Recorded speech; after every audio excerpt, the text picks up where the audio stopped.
जय हिंद दोस्तों, स्टडी राज 25 में आपका बहुत बहुत स्वागत है। दोस्तों यहाँ पर यदि आप एमपीपीएससी की तैयारी करने वाले स्टूडेंट्स हैं तो आप सभी को पता है कि अब लगभग एमपीपीएससी की जो डेट है, एग्ज़ाम डेट है, वो करीब है। और अब हमारा जो मेन फोकस होना ज़रूरी है किस पर, तो क्वेश्चन लगाने पर। काफ़ी पढ़ाई की, काफ़ी प्रैक्टिस की, सब कुछ किया, लेकिन लास्ट टाइम जब रहता है, जब एग्ज़ाम आने वाली होती है, तो सबसे मेन मुद्दा हमारा होता है कि जितना ज़्यादा हो सके मैक्सिमम क्वेश्चन हम लगाएं। इसलिए प्रश्नों को लगाने के लिए आपको ध्यान रखना है कि डेली कंटिन्यूटी बनाए रखना है, डेली कंटिन्यू क्वेश्चन लगाते रहना है, और तभी जाके हम अच्छी तरीके से स्कोर कर सकते हैं। ठीक है, तो आइए यहाँ पर स्टार्ट करते हैं बिना टाइम वेस्ट किए। और ये जो बायोलॉजी के क्वेश्चन हैं, जीवाणु और विषाणु से होने वाले जो रोग हैं, इनसे जुड़े हुए प्रश्न आप काफ़ी देखते हैं, टेस्ट सीरीज में भी देखते हैं और पिछली एग्जामों भी आपने देखे होंगे। ठीक है, और बाकी जो नए स्टूडेंट हैं वो ध्यान रखें कि ये जो क्वेश्चन है वो अच्छी तरीके से लगाएं और ये काउंट करें कि हमने इसमें से कितने क्वेश्चन सही किए हैं और कितने गलत। और जो क्वेश्चन यदि गलत होता है उसको बाद में जब ये वीडियो ख़त्म होगा तो उसमें लास्ट में जाके पूरी तरीके से बुक को खंगोल देना, अच्छी तरीके से उसकी पूरी डिटेल तक उसको जान लेना है, ताकि एग्जाम में ये क्वेश्चन आपसे गलत ना हो। ठीक है, तो चलिए टेस्ट को यहाँ पे स्टार्ट करते हैं। यहाँ पर टेस्ट नहीं है, यहाँ पर सिंपल एक क्वेश्चन की सीरीज़ है जिसको आपको लगाना है। बस ये आपको देखना है कि आपने कितने क्वेश्चन यहाँ पे सही किए, कितने गलत किए। ठीक है, और लास्ट में आपको कमेंट जरूर करना है। 4 ऑप्शन आपके सामने हैं। सबसे पहला ऑप्शन यहाँ पे देखो ध्यान से, तो इसमें लिखा है कि विषाणु को संक्रमित करने वाला जीवाणु। क्या जीवाणु भोजी एक जीवाणु है? तो यहाँ पे पहला वाला ऑप्शन ये है, आपको अनुमान लगाना है कौन सा सही है। ठीक है, दूसरा वाला ये है कि जीवाणु को संक्रमित करने वाला विषाणु है। और फिर यहाँ पे सी ऑप्शन यहाँ पे दिया हुआ है, नवनिर्मित जीवाणु है कि नया नया बना जीवाणु है। और डी ऑप्शन यहाँ पर है आपके सामने कि इनमें से कोई नहीं। अब सही आपको बताना है, आपको टाइम यहाँ पर मिलेगा। ठीक है, प्रॉपर समझने के लिए, सोचने के लिए देखना है इसको ध्यान से। चलिए, और इसका आंसर आपको ज़रूर बताना है। ठीक है, जो भी आंसर है आपको कमेंट में कर देना है, ए है या फिर बी है या फिर सी है, कमेंट में लिख देना है। ठीक है, चलिए, तो कौन सा वाला है? तो दोस्तों यहाँ पर आपने इसका आंसर लगा लिया होगा, और इसका जो एकदम राइट आंसर है वो आपको यहाँ पर बता दे रहा हूँ। तो यहाँ पर बी वाला जो ऑप्शन है, कौन सा बी वाला ऑप्शन, ये एकदम सही है इसका, कि जीवाणु को संक्रमित करने वाला विषाणु है। कई लोग यहाँ पे कंफ्यूज होते हैं कि यहाँ पे नाम क्या लिखा है, तो नाम लिखा है जीवाणु भोजी, इसका मतलब क्या होगा कि ये जीवाणु होगा। बहुत सारे 90% लोगों के माइंड में यही आता है कि ये जीवाणु होगा, लेकिन ये जीवाणु नहीं है। ये क्या है, तो ये है एक विषाणु है। ठीक है, इसलिए यहाँ पे ध्यान रखना है कि ये वायरस है, और वायरस क्या करता है ये आपको पता है। ठीक है, जीवाणु को संक्रमित करता है। ठीक, क्लियर हुआ यहाँ पर।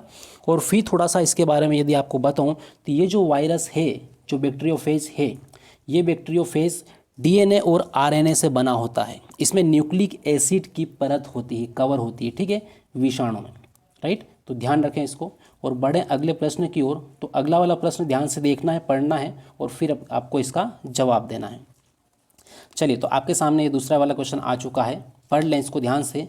और इसमें बताया है कि डीपीटी का टीका निम्न में से किसके काम नहीं आता है। ध्यान रखना है, नहीं आता है बोला है। ठीक है, जल्दबाजी में आता है मत कर देना। ठीक, तो डीपीटी का जो टीका होता है, डीपीटी का जो वैक्सीन लगती है, ये किसके काम में नहीं आता है? तो सबसे पहला जो रोग यहाँ पर दिया हुआ है, वो दिया हुआ है कौन सा, डिप्थीरिया। क्या डिप्थीरिया के काम में यह आता है डीपीटी, या फिर पोलियो के काम में आता है, या फिर काली खांसी के काम में आता है, या फिर टीटनस का काम में आता है? ठीक है, 4 ऑप्शन आपके सामने हैं, पहला, दूसरा, तीसरा और चौथा। अब बताएं इसका सही आंसर कौन सा होगा। ठीक है, एमपीपीएससी परफेक्ट तैयारी कर रहे हैं तो इसका आंसर 100% आप जरूर देंगे और कमेंट में भी लिखेंगे। ठीक, तो चलिए, इसमें से कौन सा आंसर सही है जल्दी से बता दें। ठीक है, डीपीटी का टीका निम्न में से किसके काम नहीं आता है? ठीक, चलिए, तो आपने इसका आंसर लगा दिया होगा, और इसका जो राइट आंसर है वो क्या है, तो वो आंसर यहाँ पर आपको बता दे रहा हूँ, वो है पोलियो। ठीक है, अब आपको ये पता होगा कि जो पोलियो है ये किसके कारण से होता है। ठीक है, तो पोलियो विषाणु से होने वाला जो रोग है, ठीक है, पोलियो विषाणु से होने वाला रोग है, ये वायरस से नहीं होता है, पहली बात तो ये है। और बाकी डिप्थीरिया है, काली खांसी है और टीटनस है। ठीक है, इसके लिए ये वैक्सीन काम नहीं करती है। कौन सी, डीपीटी वैक्सीन इसके लिए काम नहीं करती है। ठीक है, और छोटे बच्चों में अधिकतर ये वैक्सीन लगती है। क्लियर है, तो इसका सही आंसर कौन सा है, तो सही आंसर इसका हो जाएगा कौन सा, पोलियो। ठीक है, क्लियर हुआ इतना। अब इसके बाद में फिर आगे बढ़ जाएं और तीसरा वाला प्रश्न देख लें। तीसरा प्रश्न आपके सामने यहाँ पर आ चुका है, और इसमें क्या लिखा है थोड़ा सा पढ़ लें, इसको प्रश्न को ध्यान से पढ़े, बात समझें, उसके बाद इसके ऑप्शन लगाएं। ठीक है, ऑप्शन में यहाँ पे मैंने तीर के सिंबल वगैरह दे रखे हैं, ABC नहीं लिखा है, आपको लिख देना है पहला, दूसरा या तीसरा। ठीक है, या ABCD लिख देंगे तो भी मैं कमेंट में देख के ना समझ जाऊँगा। ठीक, आपका कौन सा सही। तो इसमें क्या बोला है देखो, यहाँ पे ये बोला है कि निम्न में से कौन सा जीवाणु से होने वाला, कौन सा रोग जीवाणु से उत्पन्न होता है। ठीक है, ये प्रश्न यहाँ पे लिखा है। तो आपको बताना है कि निम्न में जो जितने भी यहाँ पे ऑप्शन दिए हैं इनमें से कौन सा रोग जीवाणु से उत्पन्न होता है। चलिए बताएं, तपेदिक किससे उत्पन्न होता है, जीवाणु से होता है क्या, या मलेरिया, या फिर इन्फ्लुएंजा, या पोलियो। ठीक, चलिए बताएं। तो पोलियो का तो अभी हमने देखा था यहाँ पे कि ये जो है ये वायरस से होने वाला रोग है। ठीक है, इन्फ्लुएंजा वायरस से होने वाला रोग है। ठीक, और बाकी यहाँ पर बात करें हम मलेरिया की, तो मलेरिया प्रोटोजोआ से होने वाला रोग है। अब आपके सामने एक ही ऑप्शन है, कौन सा है वो, तो वो है तपेदिक। ठीक है, तपेदिक, तो तपेदिक जो रोग है ये वाला, ये किससे होने वाला रोग है, तो जीवाणु से उत्पन्न होता है। इसको ट्यूबरक्लोसिस भी बोलते हैं। ठीक है, तो ध्यान रखना TB, जिसको हम TB बोलेंगे, यहाँ पे T और ये B, ट्यूबरक्लोसिस। राइट, अब इसके बाद आगे बढ़ें और अगला चौथा वाला प्रश्न आपके सामने ये है, ध्यान से पढ़ लें इसको बस। ठीक है, पढ़े ध्यान से, उसके बाद इसका आंसर लगाना है। तो यहाँ पर लिखा हुआ है कि टिटेनस नामक रोग निम्न नाम से भी जाना जाता है। तो टिटेनस, यहाँ पे डिटेनस लिख दिया है, यहाँ पे ध्यान से देखना इसको, डिटेनस नहीं है वो टिटेनस है। ठीक है, टिटेनस समझ जाना है इसको। ठीक, तो टिटेनस नामक रोग निम्न नाम से भी जाना जाता है। तो 4 यहाँ पे नाम दिए हैं, इसमें से एक नाम किसका है, टिटेनस का है। तो कौन सा वाला है बताएं इसको जल्दी से। चलिए, तो यहाँ पर सबसे पहला वाला जो ऑप्शन है काली खांसी, क्या काली खांसी को टिटेनस के नाम से जानते हैं, तो बिल्कुल नहीं जानते हैं। ठीक है, ये तो नहीं है। उसके बाद में फिर यहाँ पर ग्रोग्रीन, क्या ग्रोग्रीन जो रोग है इसको टिटेनस के नाम से जानते हैं, तो बिल्कुल नहीं जानते हैं इसको भी, इसका भी नाम टिटेनस नहीं है।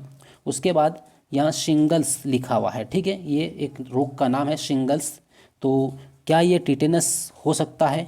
तो आपने यदि पढ़ा होगा यहाँ पे वायरस और बैक्टीरिया से होने वाले रोग, तो आप अच्छी तरीके से और एक ही नज़र में इसका आंसर सही दे दोगे। ठीक है, तो सिंगल्स ये वाला नहीं है, तो इसका सही आंसर कौन सा है फिर आपको ये बताना है। ठीक है, चलिए, तो यहाँ पर जो लोग जो है, ये लोग जो ये वाला जो है ये टिटेनस रोग ही है। मतलब टिटेनस रोग का दूसरा नाम क्या है, लोग जो, इसको बोलते हैं धनुष टंगाकार। ठीक है, धनुष टंगाकार, धनुष टंगाकार इसलिए बोलते हैं क्योंकि टिटेनस जब किसी को होता है या फिर लोग जो रोग किसी को हो जाता है तो फिर उसका जो शरीर है पूरा अकड़ जाता है। ठीक है, शरीर जब अकड़ जाता है, अकड़न आ जाती है। ठीक है, अकड़न आ जाती है तो उससे क्या होता है कि शरीर काम करना बंद कर देता है, या फिर जैसे एक धनुष रहती है ना, जैसे मुड़ी हुई, इस टाइप से पूरा शरीर हो जाता है। ठीक है, तो ध्यान रखें कि टिटेनस बोलो या फिर लोगजो बोलो या फिर धनुष टंगाकार बोलो, तीनों रोग, तीनों एक ही नाम है। इतना क्लियर है। चलें तो आगे बढ़ जाएं। अब यहाँ पे आपको ज़रूर बताते जाना है कि आपका ये सही है या फिर गलत है। अपना जो ऑप्शन है 1 2 3 या यहाँ पे ABCD, ये आपको ज़रूर यहाँ पे कमेंट करना है। ठीक है, अगला ऑप्शन, अगला वाला क्वेश्चन यहाँ पे ध्यान से देखो। तो 5वां प्रश्न आपके सामने है, पढ़ लो इसको ध्यान से। ठीक है, पढ़ो इसको ध्यान से, उसके बाद इसका आंसर आपको देना है। तो यहाँ पर देखें, यहाँ पर ये 5वां प्रश्न दिया हुआ है कि निम्न में से कौन संक्रमित मच्छर के काटने से नहीं होता है। क्या बोला है, नहीं होता है, मच्छर के काटने से नहीं होता है। मलेरिया मच्छर के काटने से होता है, तो बिल्कुल होता है यहाँ पर। ठीक है, लेकिन आपको यहाँ पे जवाब देना पहले। ठीक है, पहले मैं नहीं बताऊँगा, पहले आपको जवाब देना। 4 ऑप्शन पढ़ लो, यहाँ पे 4 ऑप्शन आपके सामने है, मलेरिया है, प्लेग है, डेंगू है और पित्त ज्वर है। ठीक, अब इनमें से कौन सा एक ऑप्शन ऐसा है जो मच्छर के काटने से नहीं होता है। राइट, तो देखो आप एक एक ऑप्शन को आप छांटते जाओ तो अपने आप मालूम पड़ जाएगा। तो चलिए, हो गया, आपने आंसर लगा लिया होगा और यहाँ पर उम्मीद करता हूँ कि आपने एकदम करेक्ट आंसर लगाया होगा इसका। ठीक है, क्योंकि तैयारी की है, एग्ज़ाम करीब में है। ठीक, सबसे पहला बात करें हम मलेरिया की। क्या मलेरिया जो है ये मच्छर के काटने से होता है या फिर नहीं होता है, तो ये बिल्कुल मच्छर के काटने से ही होता है। ठीक है, वो जो प्लेग है, ये प्लेग किससे होता है, तो ये यहाँ पर ध्यान रखें कि जो प्लेग है ना ये मच्छर के काटने से नहीं होता है। ठीक है, ये किसके काटने से होता है, तो पिस्सू के काटने से होता है। किससे, पिस्सू के काटने से। और पिस्सू कहाँ पर होता है, तो चूहे के शरीर पर होता है। ठीक है, यहाँ पर मैं आपको बता दे रहा हूँ, चूहा होता है, चूहे के शरीर पर पाए जाते हैं पिस्सू, और जब पिस्सू हमारे को काट लेता है तो प्लेग रोग हो जाता है। ठीक है, बड़ा भयानक रोग होता है ये प्लेग। क्लियर है? तो इसका एकदम राइट आंसर कौन सा वाला है? ये जो है प्लेग है। ठीक, अब इसके बाद डेंगू को देख लो तो डेंगू आपको पता है मच्छर के काटने से ही होता है, और बाकी पित्त ज्वर ये भी मच्छर के काटने से होता है। पित्त ज्वर जो होता है ये वाला, ये दक्षिण अफ्रीका में अधिकतर पाए जाने वाले जो मच्छर है उनसे होता है। ठीक है, तो इसको ध्यान रखें आप। इसके बाद फिर आगे बढ़ जाएं, और आगे अगला वाला प्रश्न आपके सामने आपको रख देता हूँ। ये है 6 नंबर का क्वेश्चन। ठीक है, ध्यान से पढ़ लें इस प्रश्न को, उसके बाद इसका जवाब देना है आपको, जल्दबाजी में गलत नहीं करना है। पढ़ें इसको, जवाब दें।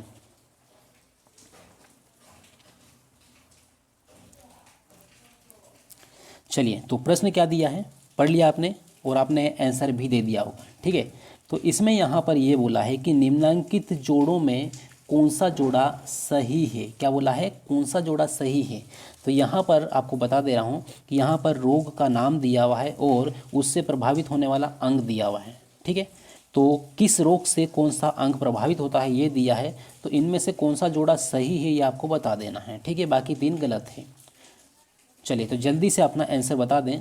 क्या निमोनिया से फेफड़े प्रभावित होते हैं, या फिर दूसरा वाला यहाँ पे दिया हुआ है ये मोतियाबिंद से थायराइड ग्रंथि पर इफेक्ट पड़ता है, प्रभावित होती है, या पीलिया जब होता है तो आँखें प्रभावित होती है, या फिर मधुमेह जब होता है तो फिर यकृत प्रभावित होता है। ठीक है, अब सही आंसर कौन सा है? इसमें से 3 तो गलत है। ठीक है, चलिए जल्दी से बताना है। ठीक है, तो यहाँ पर सबसे पहले एक एक ऑप्शन के बारे में आपको बता दे रहा हूँ। ठीक है, यहाँ पर सबसे पहले हम मधुमेह की बात करें तो मधुमेह से यकृत प्रभावित होता है, तो यहाँ पे ये बिल्कुल गलत है। पीलिया होने से क्या आंखें प्रभावित होती है? तो बिल्कुल नहीं, यहाँ पे ये गलत है। और मोतियाबिंद का थायराइड ग्रंथि से, मतलब थायराइड ग्रंथि कहाँ पर होती है? गले में होती है, और मोतियाबिंद कहाँ पे होता है? आँख में होता है, तो कोई प्रभाव नहीं पड़ता थायराइड ग्रंथि पर, तो यहाँ पर ये भी गलत है। तो निमोनिया जो होता है, जब छोटे बच्चों में निमोनिया हो जाता है तो उसमें फेफड़ों पर इफेक्ट पड़ता है, फेफड़ों में इन्फेक्शन हो सकता है। तो यहाँ पर जो निमोनिया है यही है क्या सही, एकदम राइट। तो आंसर आपका यहाँ पे करेक्ट हुआ कौन सा? निमोनिया, पहला वाला ऑप्शन। क्लियर है इतना? चलें तो आगे बढ़िए, और यहाँ पर अगला वाला प्रश्न आपके सामने है। लेकिन अगला प्रश्न यहाँ पर आपके सामने है, इससे पहले आपको ये ज़रूर बताना है कि आपकी जो तैयारी है वो कैसी है, किस तरीके से है, या फिर कोई प्रॉब्लम है, या फिर कोई और अलग टाइप के कोई क्वेश्चन है जिसको हमें यहाँ पर लाने की ज़रूरत है, जिनमें थोड़ी सी आपको दिक्कत होती हो, तो आप यहाँ पर थोड़ा सजेशन भी दे सकते हैं कि कौन से क्वेश्चन को हम ज़्यादा लगाएं, कौन से क्वेश्चन को आपके सामने लेके आएँ जिसमें आपको दिक्कत हो। ठीक है, बता सकते हैं, और वो वीडियो भी आपके लिए लेके आएंगे। अब 7वें वाले प्रश्न को ध्यान से देख लें। इसमें बोला है कि तपेदिक रोग, ठीक है, तपेदिक रोग का कारण है, तपेदिक रोग का कारण क्या है? जीवाणु है, प्रोटोजोआ है, या फिर कवक है, या विषाणु है? बताओ जल्दी से, तपेदिक रोग किससे होता है? 7वां प्रश्न है, ध्यान से देखना है। ठीक है, चलिए तो आपने लगा लिया ये, और इसका एकदम जो राइट आंसर है वो क्या है? तो वो यहाँ पर देखेंगे तो जीवाणु है। दोस्तों यहाँ पर ये जो क्वेश्चन हम लगा रहे हैं, इसमें अधिकतर जो क्वेश्चन हैं ये जीवाणु से होने वाले रोगों से लिए गए हैं, इसलिए आपको लगता होगा कि अधिकतर जीवाणु आ रहा है, तो जीवाणु से होने वाले मैक्सिमम रोग है यहाँ पर। ठीक है, विषाणु से बहुत कम है। तो तपेदिक रोग किससे होता है? तो जीवाणु से होने वाला रोग है, बाकी प्रोटोजोआ से ये नहीं होता है, और कवक से भी नहीं होता, और विषाणु से भी ये नहीं होता है। ठीक है, तो ट्यूबरक्लोसिस जिसे हम बोलते हैं, टीबी बोलते हैं, और पूरे विश्व में सबसे ज़्यादा अधिक जो मौतें होती है वो इसी से होती है। किससे? तपेदिक रोग से ही होती है। ठीक है, ये WHO का यहाँ पे ध्यान रखना है, WHO का ये डाटा है कि सबसे ज़्यादा मौतें जो होती है वो किससे होती है? तपेदिक रोग के कारण होती है। क्लियर है इतना? चलिए अब इसके बाद आगे देख लें, तो इसको हटा लें। ठीक है, अब आगे यहाँ पर देखें ध्यान से। चलिए दोस्तों, तो यहाँ पर तपेदिक रोग कंप्लीट हुआ। ठीक है, आंसर भी इसका क्लियर हो गया कौन सा है, तो आंसर इसका जीवाणु है। ठीक है, तपेदिक रोग टीबी किससे होता है?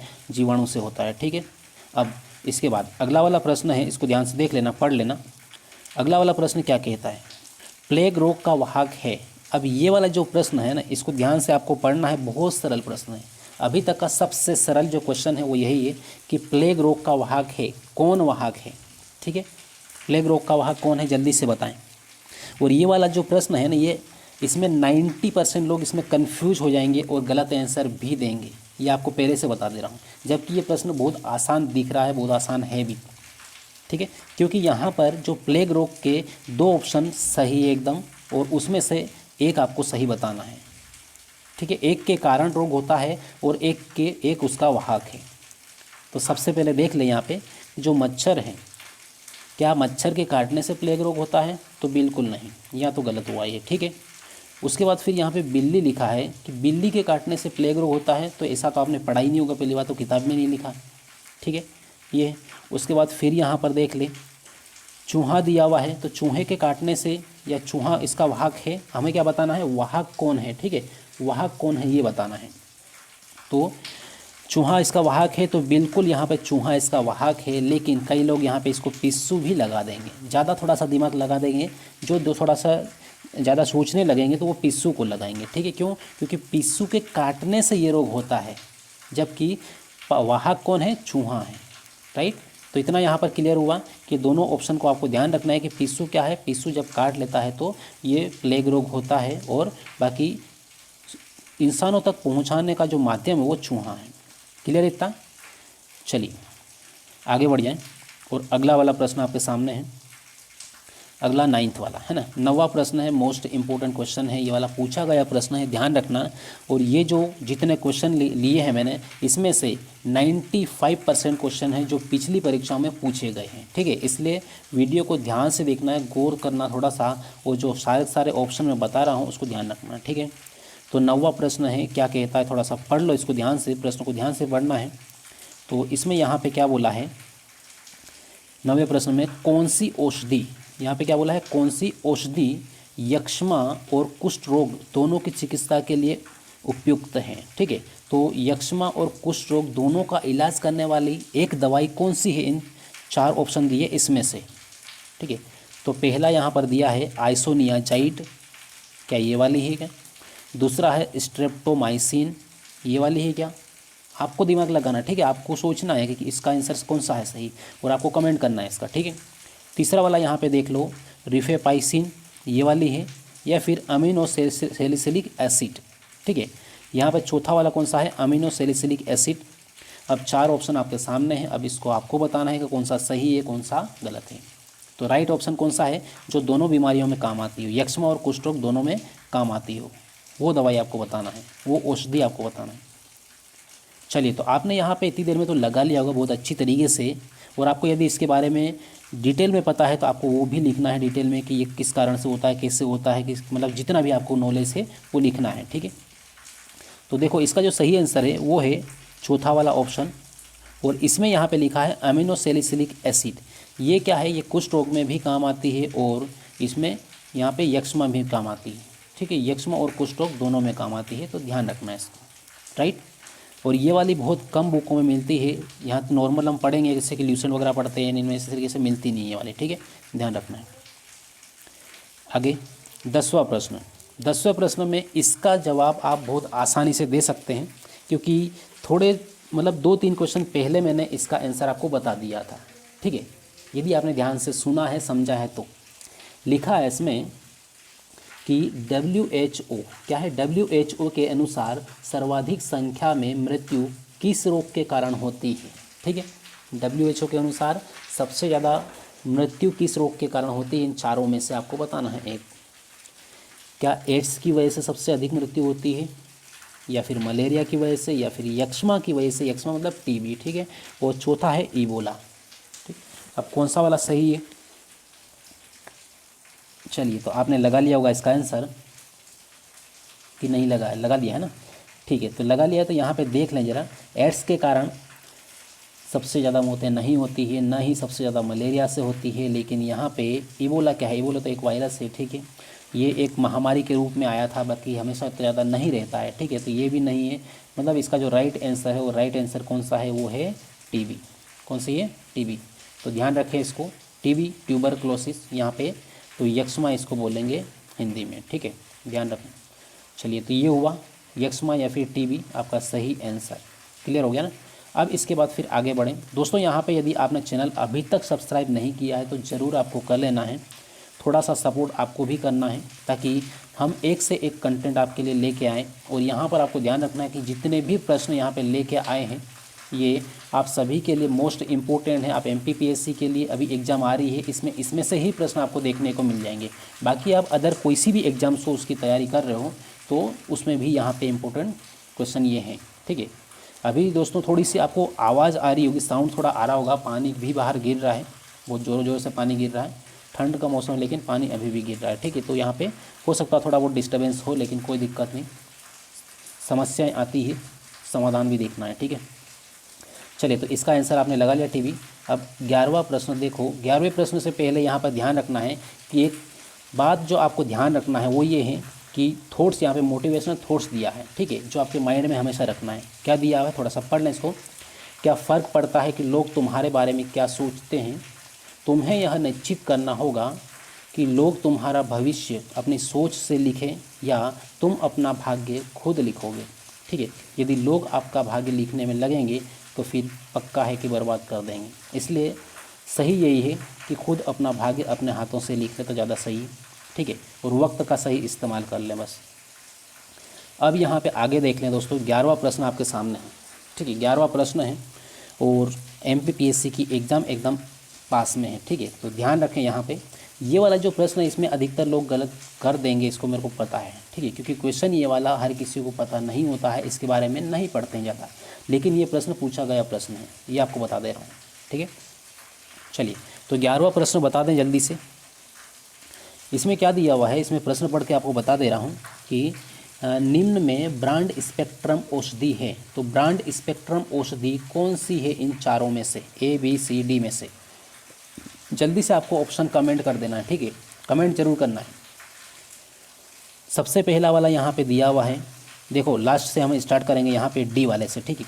डी वाले में यहाँ पे क्या दिया हुआ है, क्लोरोक्रीन, ठीक है। पढ़ने में आपको बहुत अटपटा सा लगेगा, क्लोरोक्रीन, ये वाला पहला, ये डी वाला ऑप्शन है। तो उसके बाद ये है क्या कि ये बिल्कुल नहीं है। उसके बाद में फिर जाइलोकन, सी वाला ऑप्शन, ये भी नहीं है। उसके बाद पैरासीटामोल, इसके बारे में आप अच्छी तरीके से जानते हैं, ये भी नहीं है। तो ब्रांड स्पेक्ट्रम औषधि कौन सी है, तो ये है कौन सी, पहला वाला ऑप्शन क्या है, क्लोरेमफेनिकोल, ठीक है। बड़ा अजीब सा यहाँ पे पढ़ने में अलग सा लगता है, पूरा अटपटा सा, क्लोरेमफेनिकोल ये इसका नाम है, इस औषधि का नाम है, ठीक है। तो यहाँ पर ये औषधि का नाम आपको याद रखना है, हो सके तो इसको अलग से लिख के रख लेना है, क्योंकि ये बहुत ज़्यादा अपने सामने प्रश्न नहीं आता है ये, ठीक है, लेकिन क्वेश्चन यदि पीएससी में इनमें आया हुआ है तो ये आ सकता है। फिर आगे यहाँ पर देखें 12वां प्रश्न। अब 12वें प्रश्न में क्या लिखा, थोड़ा सा पढ़ ले, बड़ा आसान प्रश्न है, ध्यान से देखना है, लेकिन आसान प्रश्न ही एमपीपीएससी में गलत करके आते हैं, ये आपको बहुत बेहतरीन तरीके से पता है यदि आपने पहले एग्ज़ाम दी है 1-2 तो, ठीक है। वो जो नए स्टूडेंट है वो ध्यान से देखें इसको।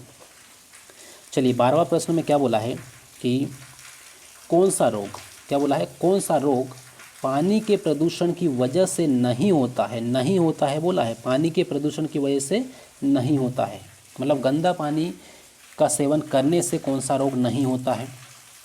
तो पहला यहाँ पे देखो टाइफाइड दिया हुआ है, दूसरा हेपेटाइटिस दिया हुआ है, तीसरा है यहाँ पे पीलिया है, और उसके बाद हैजा है। तो कौन सा वाला इसका एकदम राइट आंसर है ये आपको बता देना है।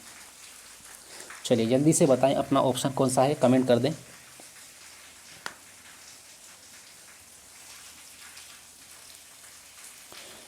चलिए, तो हो गया आपका फिक्स आंसर, और यहाँ पर इसका जो आंसर है वो कौन सा सही है आपको डायरेक्ट बता दे रहा हूँ, वो आंसर है हेपेटाइटिस। वैसे हेपेटाइटिस बी होता है, ठीक है, कौन सा होता है, हेपेटाइटिस, यहाँ पे बी भी होता है, यहाँ पर बी नहीं लिखा है, लेकिन आपको ध्यान रखना है हेपेटाइटिस आए या फिर हेपेटाइटिस बी आए तो ये पानी की प्रदूषण की वजह से नहीं होता है ये रोग, ठीक है। बाकी जो टाइफाइड होता है, पीलिया होता है या फिर हैजा होता है, ये सारे के सारे पानी के प्रदूषण की वजह से होने वाले रोग है, लेकिन हेपेटाइटिस नहीं है। क्लियर इतना। चलिए दोस्तों, तो यहाँ पे उम्मीद करता हूँ कि आपने जितने भी क्वेश्चन लगाए हैं एकदम सारे सारे करेक्ट करे होंगे, एक भी आपका प्रश्न गलत नहीं हुआ होगा, उम्मीद करता हूँ। बाकी कितने प्रश्न आपके सही हुए, कितने गलत हुए, ये आपको कमेंट करके बताना है। और अगले वाले टेस्ट में, अगले वाले जो क्वेश्चन की सीरीज़ आएगी वो इससे भी ज़्यादा क्वेश्चन रहेंगे। इसमें क्वेश्चन कितने टोटल 12 लिए हैं, लेकिन इनडायरेक्टली यहाँ पे बहुत सारे क्वेश्चन हमने कर लिए, लगभग 20 से 25 या 30 के लगभग क्वेश्चन यहाँ पे हो चुके हैं, क्योंकि ऑप्शन सहित आपको पूरा समझाया मैंने, ठीक है। तो उसमें बहुत सारे क्वेश्चन उससे भी बन जाते हैं, ठीक है। तो दोस्तों यहाँ पर लास्ट में आपको एक ही काम करना है कि इस टेस्ट को एक बार दो बार थोड़ी सी भले स्पीड बढ़ा के ना आप देखना चाहे तो देख सकते हैं, कोई दिक्कत नहीं, लेकिन एक बार ज़रूर रिवीजन मार लें ताकि ये जो क्वेश्चन है ये परफेक्ट हो जाए, दो बार आपको देखने की ज़रूरत नहीं पड़े। क्लियर है। और बाकी आपको यदि नए हो चैनल को सब्सक्राइब कर देना, थोड़ी सी आपको मेहनत कर देना है, वो ये है कि इस वीडियो को जितना ज़्यादा हो सके शेयर कर देना है, ठीक है। और दोस्तों वीडियो अच्छा लगे तो लाइक भी कर देना है। थोड़ी सी इसमें ज़्यादा मेहनत लगती है, लेकिन इसकी PDF भी आपको मिल जाएगी लास्ट में, ठीक है। डिस्क्रिप्शन में आपको PDF भी दे दूँगा, वहाँ से PDF डाउनलोड करके रख लें और फिर रिवीजन करते रहें, ठीक है। चलिए दोस्तों, तो मिलेंगे फिर अगली क्लास में, तब तक के लिए बेस्ट ऑफ लक एंड जय हिंद।